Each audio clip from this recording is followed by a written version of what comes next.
नमस्कार दोस्तों, 300 ईसा पूर्व के समय भारत के मगध राज्य पर नंद वंश के एक राजा धनानंद का शासन था। धनानंद अत्याचार और अन्याय का प्रतीक था।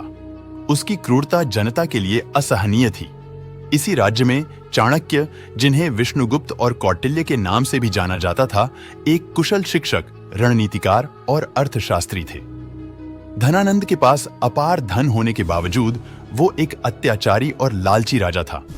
धनानंद चाणक्य की प्रतिभा और ज्ञान से ईर्ष्या करता था।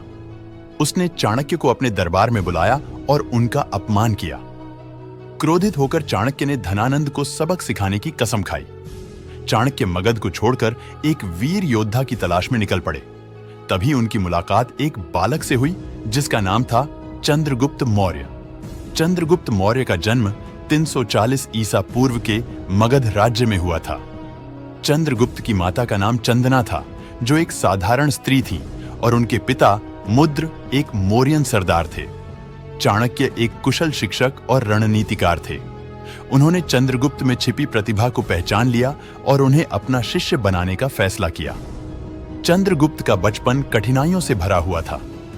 छोटी उम्र में ही उन्हें अपने माता पिता से अलग होना पड़ा।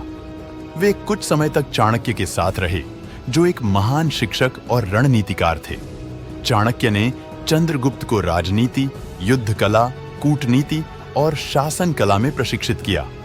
चाणक्य का लक्ष्य चंद्रगुप्त को एक महान योद्धा और कुशल शासक बनाना था, जो धनानंद को हराकर मगध राज्य को मुक्त कर सके। वर्षों की कड़ी मेहनत और प्रशिक्षण के बाद चंद्रगुप्त एक शक्तिशाली सेना तैयार करने में सफल रहे।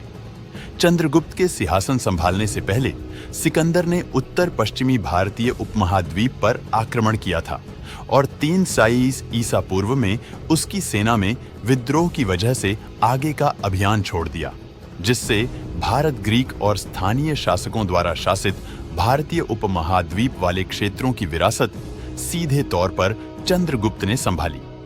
चंद्रगुप्त ने अपने गुरु चाणक्य, जिसे कौटिल्य और विष्णुगुप्त के नाम से भी जाना जाता है, जो चंद्रगुप्त के प्रधानमंत्री भी थे, उनके साथ एक नया साम्राज्य बनाया, राज्य चक्र के सिद्धांतों को लागू किया, एक बड़ी सेना का निर्माण किया और अपने साम्राज्य की सीमाओं का विस्तार करना जारी रखा। सिकंदर के आक्रमण के समय लगभग समस्त उत्तर भारत धनानंद द्वारा शासित था। चंद्रगुप्त ने सर्वप्रथम अपनी स्थिति पंजाब में सुदृढ़ की। उसका यवनों के विरुद्ध स्वातंत्र्य युद्ध संभवतः सिकंदर की मृत्यु के कुछ ही समय बाद आरंभ हो गया था। सिकंदर की मृत्यु के उपरांत भारत ने सांद्रकोत्तस के नेतृत्व में दास्ता के बंधन को तोड़ फेंका तथा यवन राज्यपालों को मार डाला। चंद्रगुप्त ने यवनों के विरुद्ध अभियान लगभग 323 ईसा पूर्व में आरंभ किया, किंतु उन्हें इस अभियान में पूर्ण सफलता 317 ईसा पूर्व में मिली। इसके बाद चंद्रगुप्त ने अपने साम्राज्य का विस्तार दक्षिण में भी किया। आक्रामक सेना में युद्ध प्रिय कोशर लोग सम्मिलित थे। आक्रामक कोंकण से एलिलमलई पहाड़ियों से होते हुए कोयंबटूर जिले में आए और यहां से पोदियल पहाड़ियों तक पहुंचे।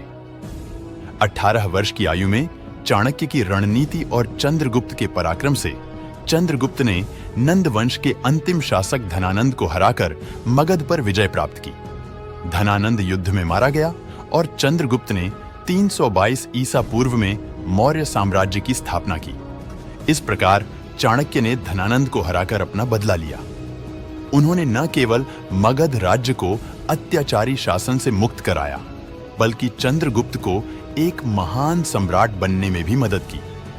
चाणक्य की नीति कुशलता और रणनीतिक चतुर्या ने चंद्रगुप्त को सफलता दिलाई और मौर्य साम्राज्य को स्थापित करने में महत्वपूर्ण भूमिका निभाई। उन्होंने सेल्यूकस निकेटर को भी हराया, जो सिकंदर महान का उत्तराधिकारी था। उन्होंने पश्चिम में सिंध और पंजाब, पूर्व में बंगाल और दक्षिण में कर्नाटक तक विजय प्राप्त कर एक विशाल साम्राज्य का निर्माण किया। चंद्रगुप्त का अंतिम युद्ध सिकंदर के पूर्व सेनापति तथा उनके समकालीन सीरिया के ग्रीक सम्राट सेल्यूकस के साथ हुआ। सिकंदर की मृत्यु के बाद सेल्यूकस को उसके स्वामी के सुविस्तृत साम्राज्य का पूर्वी भाग उत्तराधिकार में प्राप्त हुआ।